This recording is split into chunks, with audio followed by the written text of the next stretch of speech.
Hello, Mark. I'm Linda, and I'm a freshman. My student number is 3. The speech title is Deborah Golden, the Emergent Genius of Ant Colonies. I study ants, and that's because I like to think about how organizations work, and in particular, how the simple parts of organizations interact to create the behavior of the whole organizations. So, ant colonies are a good example of an organization like that, and there are many others. The web is one. There are many biological systems like that, brains, cells, developing embryos. There are about 10,000 species of ants. They all live in colonies consisting of one or a few queens, and then all the ants you see walking around are sterile female workers, and all ant colonies have in common that there's no central control. Nobody tells anybody what to do. The queen just lays the eggs. There's no management. No ant directs the behavior of any other ant, and I try to figure out how that works. And I've been working for the past 20 years on a population of seed-eating ants in southeastern Arizona. Here's my study site. This is really a picture of ants, and the rabbit just happens to be there. And these ants are called harvester ants because they eat seeds. This is the nest of the mature colony, and there's the nest entrance, and the forage may be for about 20 meters away. Gather up the seeds and bring them back to the nest, and store them. And every year, I go there and make a map of my study site. This is just a road, and it's not very big. It's about 250 meters on one side, 400 on the other. And every colony has a name, which is a number, which is painted on a rock. And I go there every year and look for all the colonies that were alive the year before, and figure out which ones have died, and put all the new ones on the map. And by doing this, I know how old they all are, and because of that, I've been able to study how their behavior changes as the colony gets older and larger. So I want to tell you about the life cycle of a colony. Ants never make more ants. Colonies make more colonies. And they do that by each year, sending out the productives. Those are the ones with wings, on a mating flight. So every year on the same day, and it's a mystery exactly how that happens. Each colony sends out its virgin, unmated queens with wings, and the males, and they all fly to a common place, and they mate. And this shows a recently virgin queen. Here's her wings, and she's in the process of mating with this male. And there's another map on top waiting his turn. There's another male on top waiting his turn. Often the queens mate more than once, and after that, the males all die. That's it for them. Laughter. And then the newly mated queens fly off somewhere, drops their wings, dig a hole and go into that hole and start laying eggs. And they will live for 15 or 20 years, continuing to lay eggs, using the sperm from that original mating.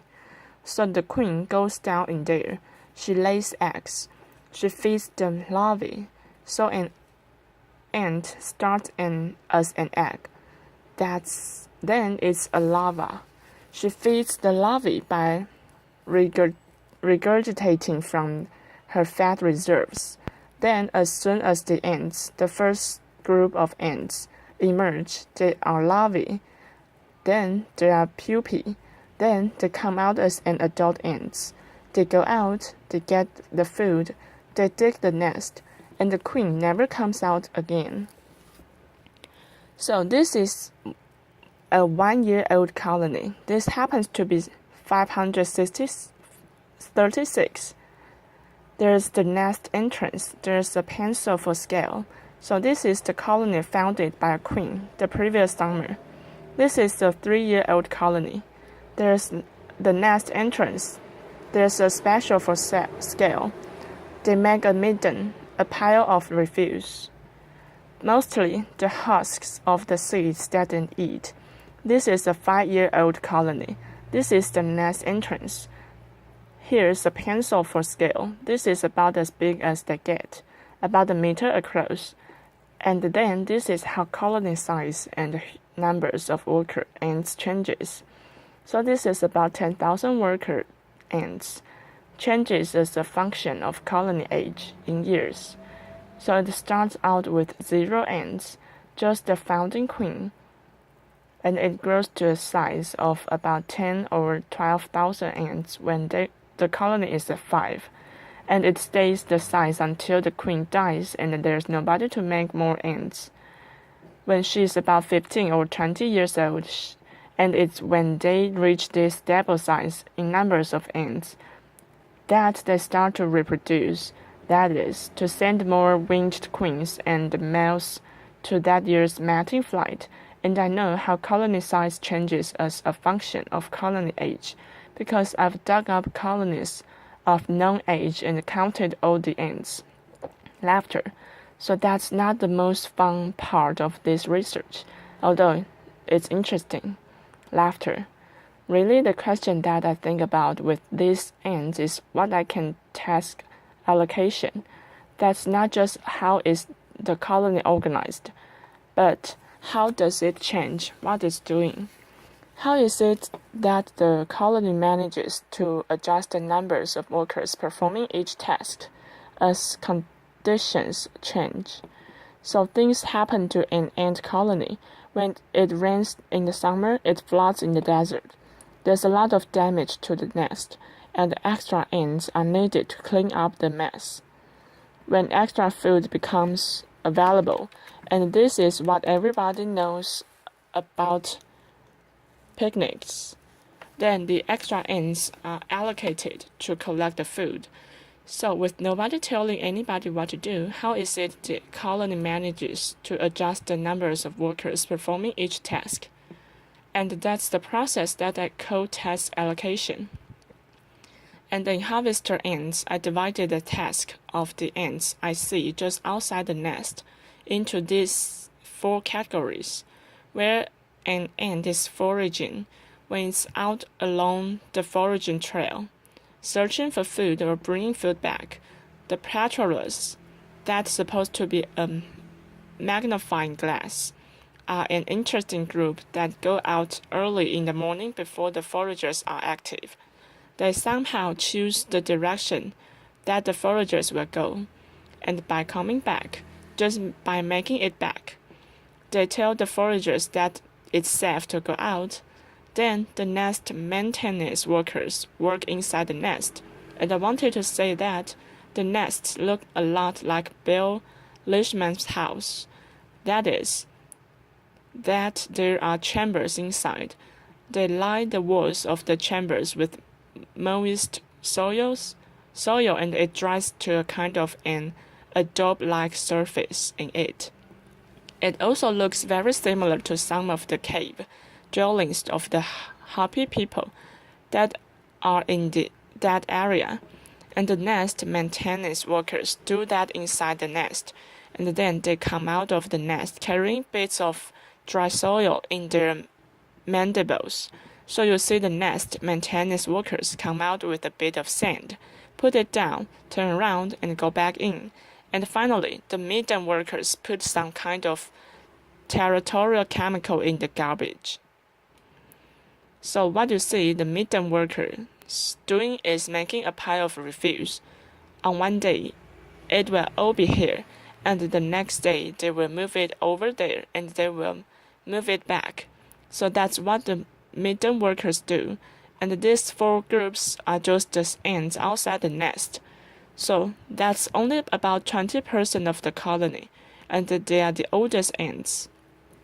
So an ant starts out somewhere near the queen, and when we dig up nests, we find that are about as deep as the colony is wide, so about a meter deep for the big old nest, and then there's another long tunnel and a chamber, where we often find the queen, after 8 hours of hacking away at the rock with pickaxes. I don't think that chamber has evolved because of me and my backhoe and my crew of students with pickaxes, but instead because when there's flooding, occasionally the colony has to go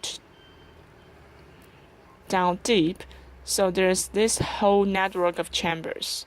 The queen's in there somewhere, she just lays eggs. There's the larvae, and they consume most of the food. And this is true of most ants, that the ants you see walking around don't do much eating. They bring it back and feed it to the larvae. When the foragers come in with food, they just drop it into the upper chamber, and the other ants come up from below, get the food, bring it back, husk the seeds, and pile them up. They are nest maintenance workers, working throughout the nest, and curiously and interestingly, it looks as though at any time about half the ants in the colony are just doing nothing. So despite what it says in the Bible about, look to the ants, those sluggard, in fact, you could think of those ants as reserves. That is to say, if something happened, and I've never seen anything like this happen, but I've only been looking for 20 years, if something happened, they might all come out if they were needed, but in fact, mostly, they are just hanging around in there. And I think it's a very interesting question. What is there about the way the colony is organized that might give some function to a reserve of ants who are doing nothing, and they sort of stand as a buffer in between the ants working deep inside the nest and the ants working outside. And if you mark ants that are working outside and dig up a colony, you never see them deep down. So what's happening is that the ants work inside the nest when they are younger. They somehow get into the reserve, and then eventually they get recruited to join the exterior workforce. And once they belong to the ants that work outside, they never go back down. Now most ants, including these, don't see very well. They have eyes. They can distinguish between light and dark, but they mostly work by smell. So just to reinforce that what you might have thought about that ant queens isn't true. Even if the queen did have the intelligence to send a chemical message through this whole network of chambers to tell the ants outside what to do, there's no way that such message could make it in time to see the shifts in the allocation of workers that we actually see outside the nest. So that's one way that we know the queen isn't directing the behavior of the colony. So when I first set out to work on task allocation, my first question was, what's the relationship between the ants doing different tasks? Does it matter to the foragers what the nest maintenance workers are doing? Does it matter to the midden workers what the patrols are doing? And I was working in the context of a view of ant colonies in which each ant was somehow dedicated to its task from birth and sort of performed independently of the others, knowing its place on the assembly line. And instead I wanted to ask, how are the different task groups interdependent? So I did experiments where I changed one thing. So for example, I created more work for the nest maintenance workers by putting out a pile of toothpicks near the nest entrance early in the morning when the nest maintenance workers are first active. This is what it looks like about 20 minutes later. Here it is about 40 minutes later, and the nest maintenance workers just take all the toothpicks to the outer edge of the nest, mound and leave them there. And what I wanted to know was, okay, here's a situation where extra nest maintenance workers were recruited. Is this going to have any effect on the workers performing other tasks? Then we repeated all those experiments with the ants market. So here's some blue nest maintenance workers. And lately, we've gotten more sophisticated, and we have this 3-color system, and we can mark them individually, so we know which ant is which. We started out with model airplane, paint, and then we found these wonderful little Japanese markers, and they work really well. And so, just to summarize the result, well, it turns out that yes, the different tasks are interdependent. So if I change the numbers performing one task, it changes the numbers performing another. So for example, if I make a mess that the nest maintenance workers have to clean up, then I see fewer ants out foraging. And this was true for all the pairwise combination of tasks. And the second result, which was surprising to a lot of people, was that ants actually switch tasks. The same ant doesn't do the same task over and over its whole life. So for example, if I put out extra food, everybody else, the midden workers, stop doing midden work and go get the food. They become foragers. The nest maintenance worker become foragers. The patrollers become foragers. But not every transition is possible. And this shows how it works. Like I just said, if there's more food to collect, the patrollers, the midden workers, the nest maintenance workers will all change to forage. If there's more patrolling to do, so I created this disturbance. So extra patrollers were needed. The nest maintenance workers will switch to patrol. But if more nest maintenance worker is needed, for example, if I put out a bunch of toothpicks, then nobody will ever switch back to nest maintenance. They have to get nest maintenance workers from inside the nest. So foraging acts as a sink, and the ants inside the nest act as a source. And finally, it looked like each ant is deciding moment to moment whether to be active or not. So, for example, when there's extra nest maintenance worker to do, it's not the foragers we switch over. I know that they don't do that, but the foragers somehow decide not to come out. And here was the most intriguing result, the task allocation. This process changes with colony age. And it changes like this when I do these experiments with older colonies, so ones that are 5 years or older. They are much more consistent from one time to another and much more homostatic. The worse things get, the more I hassle them, the more they act like undisturbed colonies. Whereas the young, small colonies, the 2-year-old colonies of just 2,000 ants are much more variable. And the amazing thing about this is that an ant lives only a year. It could be this year or this year. So the ants in the older colony that seems to be most stable are not any older than the ants in the younger colony. It's not due to the experience of older, wiser ants. Instead, something about the organization must be changing as the colony gets older, and the obvious thing that's changing is its size. So since I've had this result. I've spent a lot of time trying to figure out what kinds of decision rules, very simple local, probably olfactory, chemical rules could an ant could be using, since no ant can assess the global situation. That would have the outcome that I see.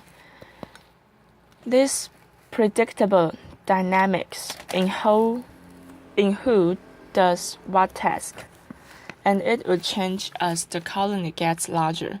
And what I've found out is that the ants are using a network of antennal contact.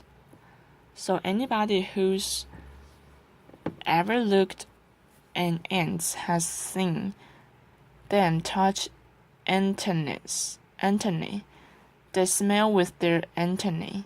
When one ant touches another, it's smelling it, and it can tell, for example, whether the other ant is a nest mate, because ants cover themselves and each other through grooming with a layer of grease, which carries a colony's specific odor. And what we are learning is that an ant uses the pattern of its antennal contacts, the rate at which it meets ants of other tasks, in deciding what to do. And so what the message is not any message that they transmit from one ant to another, but the pattern. The pattern itself is the message, and I will tell you a little bit more about that. But first, you might be wondering, how is it that an ant can tell? For example, I'm a forager. I expect to meet another forager every so often.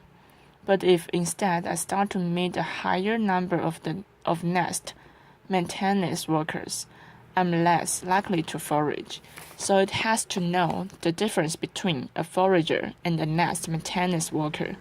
And we've learned that in this species, and I suspect in other as well, these hydrocarbons, this layer of grease on the outside of ants, is different as ants perform different tasks.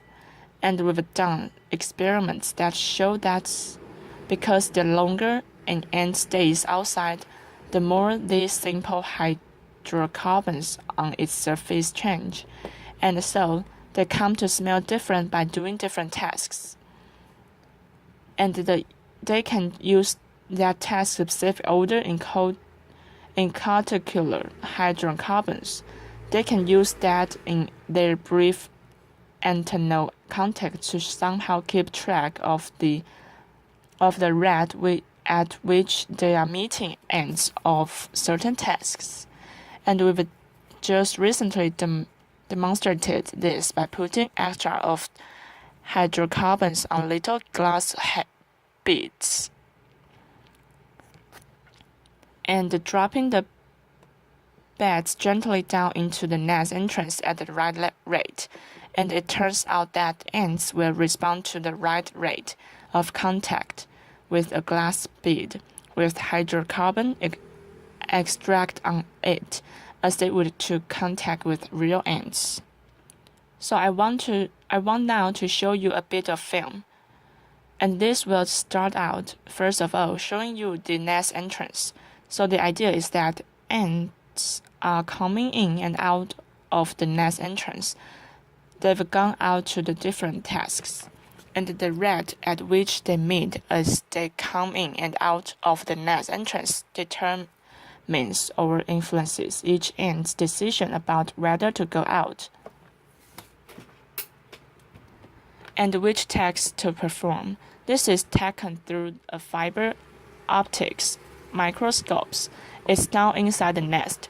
In the beginning, you see the ants just kind of engaging with the fiber optics microscope. But the idea is that the ants are in there, and each ant is experiencing a certain flow of ants past it, a stream of contacts with other ants. And the pattern of this interaction determines whether the ant comes back out, and what it does when it comes back out. You can also see this in the ants just outside the nest entrance like this. Each ant, then, as it comes back in, is contacting other ants, and the ants that are waiting just inside the nest entrance to decide whether to go out on their next trip are contacting the ants coming in.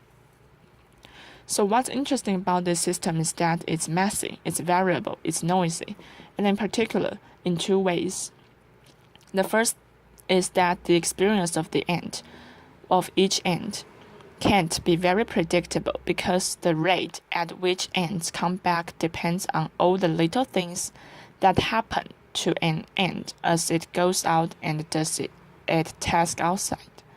And the second thing is that the ant's ability to assess this pattern must be very crude because no ant can do any sophisticated counting. So we do a lot of simulation and modeling, and also experimental work to try to figure out how those two kinds of noise combine to, in the aggregate, produce the predictable behavior of ant colonies.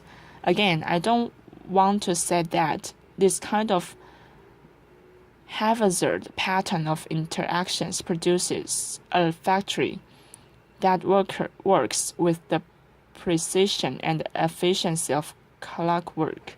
In fact, if you watch ants at all, you end up trying to help them because they never seem to be doing anything exactly the way you think that they ought to be doing it.